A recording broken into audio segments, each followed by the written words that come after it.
Oklahoma becomes the latest state to just about outlaw abortion. Sweet. Cool. This, just from reading the headline, I haven't done any reading as to the body of this article, but I could just imagine it's probably somewhere similar around Texas or Missouri's laws. Okay, if it's 6 or 15 weeks, something like that for an abortion law. But Oklahoma State House approves bill to make abortion illegal. Cool. No killing kids. Great. Wonderful. I thought that was already on the books, but this is what's going to happen. Okay, what if the Supreme Court overturns Roe v. Wade? You know, that unconstitutional law that was written about extensively by one of the anointed saints of the left, Ruth Bader Ginsburg. She's like, no, it's probably a government overreach, but would you like to overturn it? Nah, don't really bring it up around me, okay? Now that it's there, and even if it does get repealed, which I fucking doubt it, because you got Kavanaugh and Roberts, which they couldn't amount to a third of a spine between them, I don't think that they'd ever overturn it. But let's just play this out a little bit. It gets overturned. What happens? Abortion, the decision for or against abortion, allowing Planned Parenthood to kill more kids than the Holocaust on a fucking monthly basis. If you allow them to operate, that's going to be a decision to be made by the state legislature. So Oklahoma is just getting ahead of it. So they make it illegal. We'll see how illegal it is after this. And will, with up to a 10-year fine, or a 10-year prison stay, and a $100,000 fine. Oh my God. What do you mean by that? Okay, Oklahoma House gave final legislative approval on Tuesday to a bill that would make performing an abortion a felony. Yeah, murder's normally a felony, punishable by up to 10 years in prison and a $100,000 fine. With little discussion and no debate, the Republican-controlled House voted 70-14. What's the point of having a fucking debate? Okay, listen, 70-14. That's not a slim margin, okay? Everybody was pretty much fucking decided on this, okay? I'd imagine it was probably 14 Democrats. You guys hate women.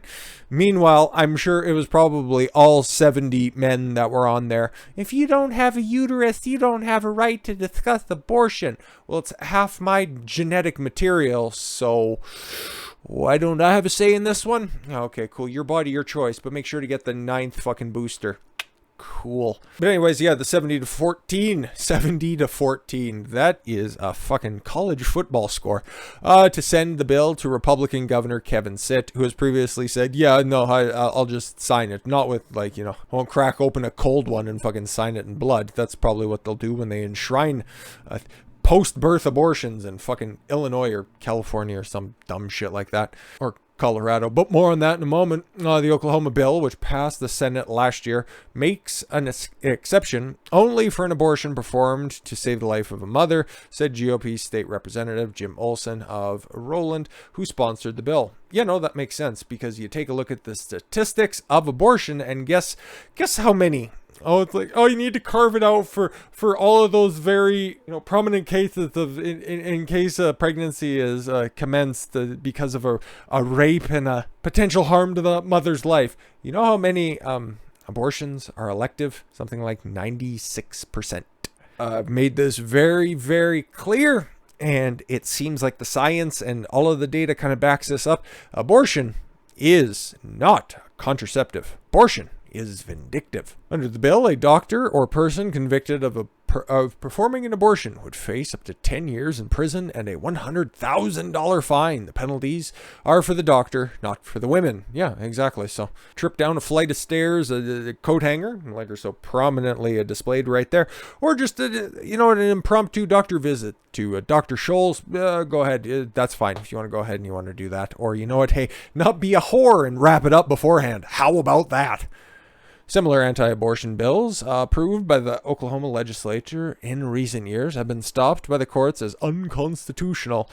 Yeah, but there's been some developments, to say the least. The bill is one of several anti-abortion measures still alive in Oklahoma legislatures this year, like many babies will be going forward. Part of a trend of GOP-led states passing aggressive anti-abortion legislation, pro-life laws. How about that? As conservative U.S. Supreme Court is considering ratcheting back abortion rights Where is that right? Is it written down? Is it a part of the Bill of Rights? Is it part of the United States Constitution? Oh, is it just made up thanks to Roe v. Wade? Oh, it's probably the latter. Shucks. But abortion rights, yeah, no, definitely continues to just, to write out that empty platitude. Or that have been in place for nearly 50 years. The bill passage came on the same day. More than 100 people attended a Bands Off Oklahoma.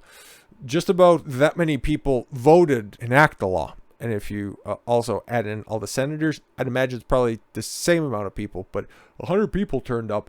That's great. I'm sure most of them are probably media or well paid to be there. These legislatures have continued their relentless attacks on our freedom, says Emily Wales, interim president and CEO of Planned Parenthood Great Plains Votes. Yeah, imagine that. That directly affects your bottom line, stupid. These restrictions are not about improving the safety of the work that we do. They are about shaming and stigmatizing people who need and deserve abortion access. They need to kill babies. Oh, but Planned Parenthood hands out contraception and it gives mammograms and, I don't know, free access to dumb shit like that, which they overwhelmingly don't do. It's basically a baby killing facility. That's all it is at the end of the day. You can just go ahead and you can take a look at the fucking stats for yourself. I'm just not going to bog you guys down in the fucking heavy details. They are all there. They are all very easily accessible if you'd like to do the information. You don't have to take my word for it. It's right out there in the fucking open.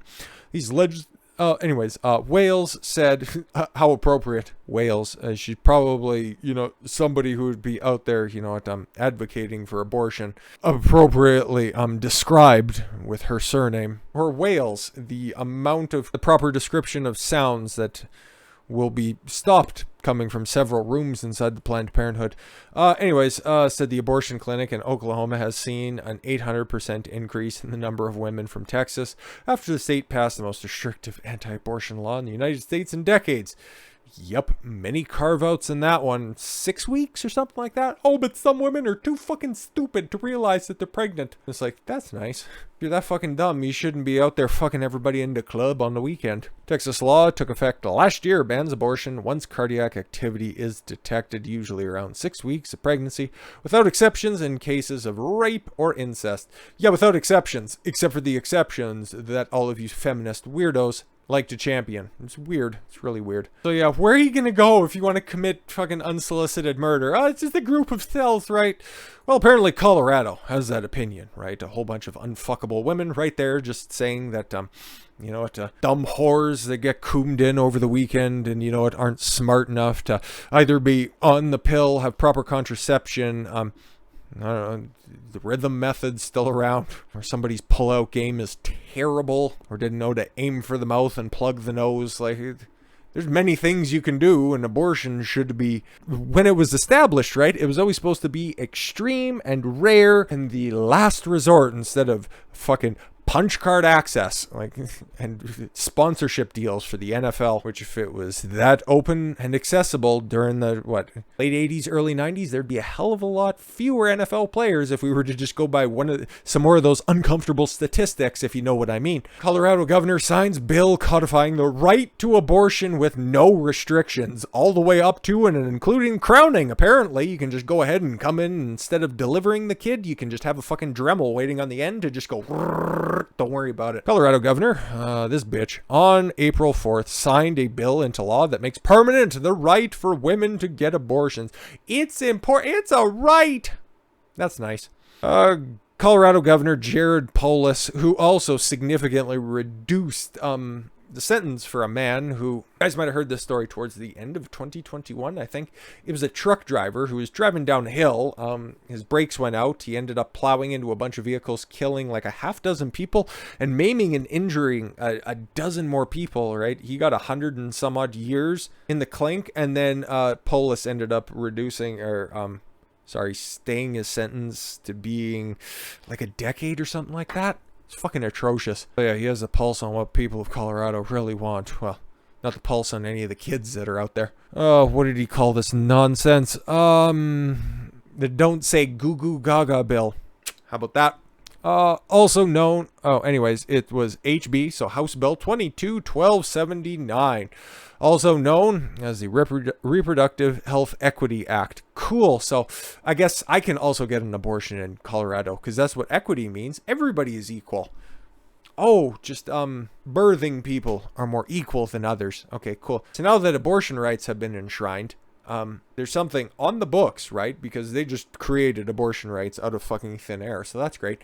So if we're going to have equity and equality, whatever you want to conflate convenient words to mean, what exactly do men have? What do they have access to? What makes them equal in this bill?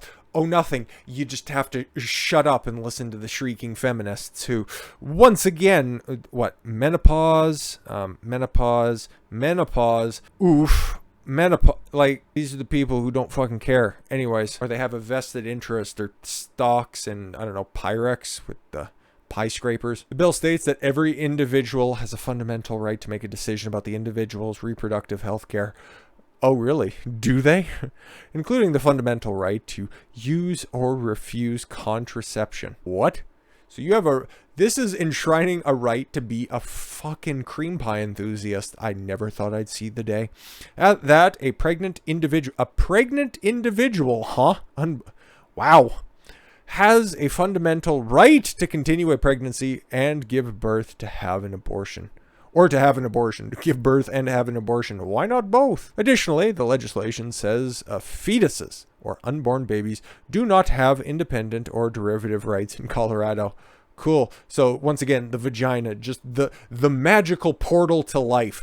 Even though at as little as like 20 some odd weeks, it's probably even earlier than that, premature births have been brought to term and they live, successful, healthy lives as far as it's been tracked, thanks to the advancements in modern medicine, which also allowed for the advancements of the Hoover used at the Planned Parenthood. The developments in NICU allow these abortions to not have to take place. Tell me again how this isn't just a vengeful piece of legislation. No matter what the Supreme Court does in the future, women in Colorado will be able to choose when or if they have children. That's great. The governor said before signing the bill, that includes assisted reproduction like IVF, and it includes the legal ability to terminate a pregnancy without having to worry about being jailed. Yeah, man, fucking you do you. That's totally within the state's rights to do it. Just might get challenged by the Supreme Court if anybody decides to sue against it, because that's what ended up happening in Missouri, and that it ended up getting codified, and same with Texas as well. So yeah, we'll see what happens there, because hey, eventually I have to deal with that tricky situation where when does life begin? At contraception in Oklahoma and Texas and Missouri, and then in Colorado it was like, whenever it's convenient for you. Trust the science only when it kind of suits your own personal needs. But that's not the stupidest attack on abortion. Stupid. Citing racial discrimination. Ooh, somebody's about to delve into some very uncomfortable truths. Black leaders target Roe v. Wade. All right. Major lawsuit on behalf of unborn black babies making its way through the courts in Alabama as legal abortion in the crosshairs, alleging that abortion industry is deliberately targeting black Americans and other minorities. Uh-oh, somebody's sounding the fucking based alarm on this. I made allusions to it earlier, but here's the fucking truth. If successful, the attorneys and activists behind the case told The Times that it might ultimately overturn Roe v. Wade, the 1973 president setting Supreme Court opinion that was unconstitutional and retarded. Which is another big reason why people abort their kids, because they don't want a big fucking professional piano mover to live with them for the rest of their life. The lawsuit, and they didn't want to have to buy oversized helmets. Again, this is low-hanging fruit, like their giant genitalia does. The lawsuit was filed by pro-life leader Amy Beth Shaver, named Miss Alabama in 1994. Oh, couldn't have been like 2004 or 2014. That would be so much better. On behalf of Baby Q, an African-American baby in Alabama who was unborn when the case began. What happened? Please don't. Oh, no. Baby Q represents all other similarly situated black babies in the womb across the state. All right. So every kid is black. Huh. According to the complaint, Baby Q and other members of the class are being unlawfully discriminated against and targeted from abortion by the industry. Abortion giant Ugh. Planned Parenthood acknowledged its roots in eugenics movement. Yeah, all you have to do is just listen to some of the statements from Margaret Sanger, the founder. She was none too fond of some of those black babies. Leave it at that. Already treading a fucking thin line talking about this stuff, and I need to start quoting that fucking crazy bitch. About 80 members of the baby Q's class, which is African American babies in the womb, lose their lives in abortion every week in Alabama. Let me run that back one more time, okay? And then just try to condense it for everyone. 80 kids, 80 babies are aborted every week in Alabama. But abortion is just for those rapes and incest happenings, okay? And it's just for the sake of the mother's health. 80 babies aborted every fucking week. You don't think that that's a fucking problem? Lives are that's just black kids, even though they make up overwhelming majority of abortions that take place. Anyways, several leaders involved in the case told the Times that Planned Parenthood and the abortion industry more broadly have a long history of racism and support for eugenics, a highly controversial idea, which is just ridiculous, but whatever, that humanity should be improved by weeding out allegedly inferior genes from the population, like the unvaxxed. So why Alabama? That totally makes sense. But yeah, it's interesting. Eventually this problem is going to reach a head. Okay, it's going to crown in the Supreme Court at one time or another, and some tough decisions are going to have to be made. This isn't going to be stopping anytime soon until somebody makes a fucking concrete decision one way or another. Either allow the states to do whatever the fuck they want, or codify Roe v. Wade for whatever fucking reason you want to, but somebody's got to be an adult in the room, because these kids are getting killed at a rapid pace. With that said, thank you all very much for the gift of your time. I've been Don Consuelo. Why don't you follow your gut and get after it. Take care, everyone.